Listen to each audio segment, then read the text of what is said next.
Welcome back to another episode of Dinosaur Island. Today's episode will start on the south side of the island at the beach. This area is known for holding a multitude of species, like this Edmontosaurus here, which is currently looking for some seaweed to eat. Currently on the mainland, food is a little scarce due to the competition on there. Kelp and seaweed are great ways of getting food, especially for herbivores. Meanwhile, nearby, Onyx and the other baryonyxes are hunting this very Edmontosaurus. Onyx is doing quite well with the two, and is getting used to going other places than just the swamp. The leucistic baryonyx moves closer. The Edmontosaurus hasn't felt their presence yet. Onyx moves closer. Just a few feet away. The other baryonyx decides to run up to it to scare it into Onyx and the leucistic baryonyx's jaws. This will be a good way of hunting. He runs up. He gets attacked by the Edmontosaurus as she runs. The leucistic baryonyx bites onto her neck. Onyx bites onto her tail, while the other bites onto her body. She bleeds into the water as the three baryonyx feast on her body.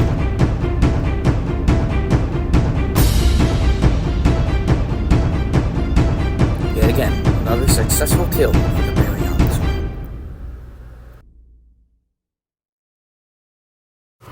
At the beach, we can see Dango the Sarcosuchus, who's actually traveled quite far on the island.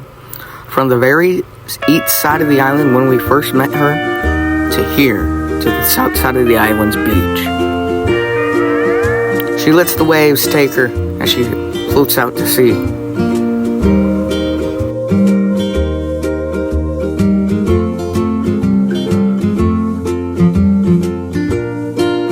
Dango seems to be enjoying herself, having fun in the ocean.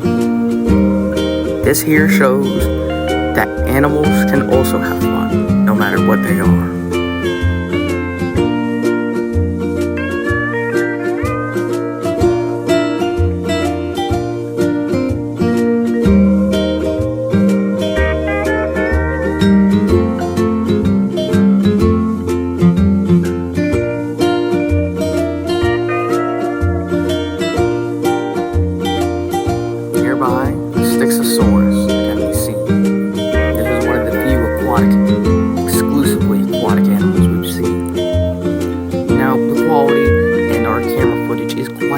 Right here, due to our first time using a drone.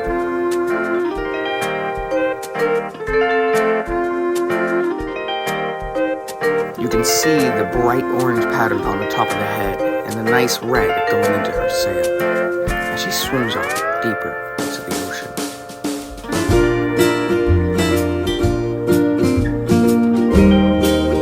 She seems to be spooked by something and swims off.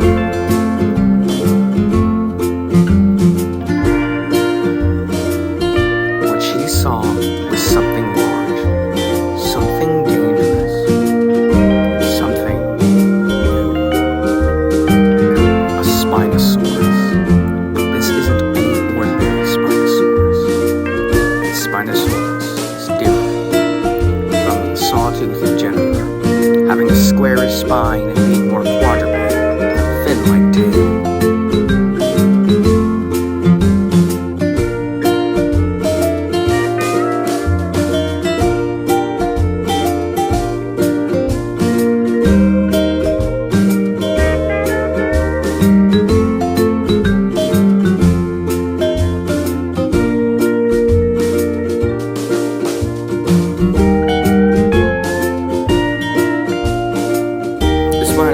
Walks by a nearby nesting irritator, without a care in the world, not wanting to pick a fight. This Spinosaurus defends the beach and lets those who are worthy stay here. Nearby, Cridops can be seen, out hunting for food.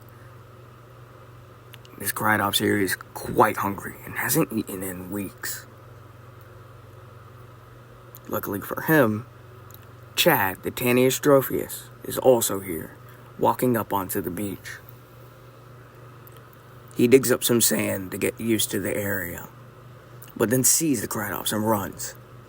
The Cryops begins to chase after Chad, but Chad gallops away as Cryops chases after him.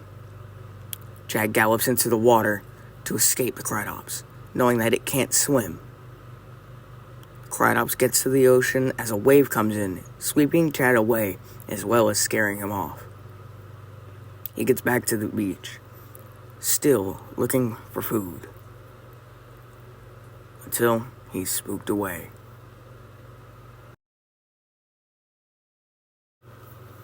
A nearby watering hole can be seen, very close to the beach.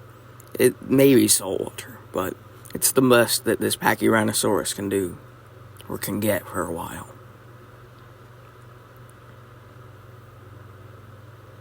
A Majungasaurus also arrives to the small watering hole and sees the Pachyrhinosaurus. It decides to scare it away so it can have more water for itself.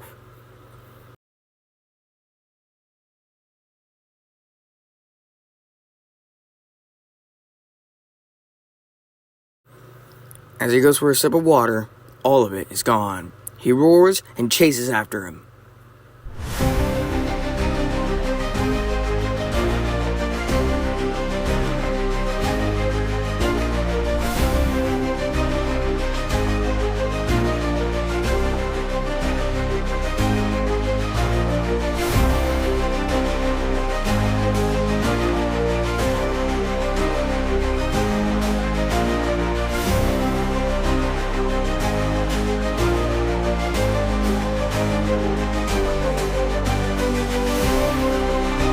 Pachyrhinosaurus' large nasal bone does serious damage and knocks away the Majungasaurus.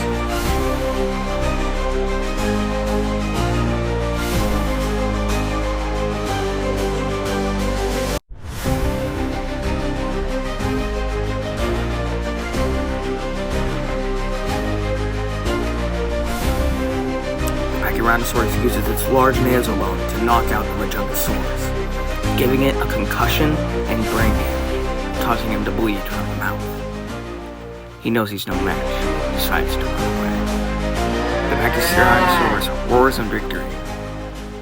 The Scutosaurus also gets near some quicksand, and sadly, yet unfortunately, gets stuck in the quicksand.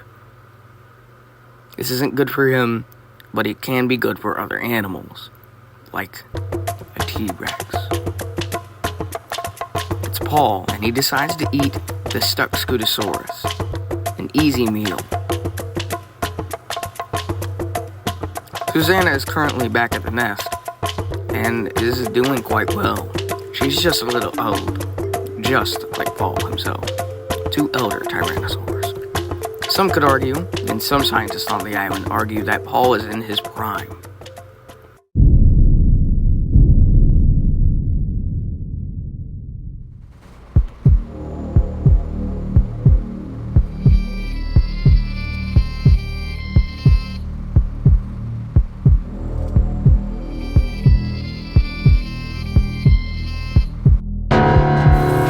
A hideous beast walks up to the beach.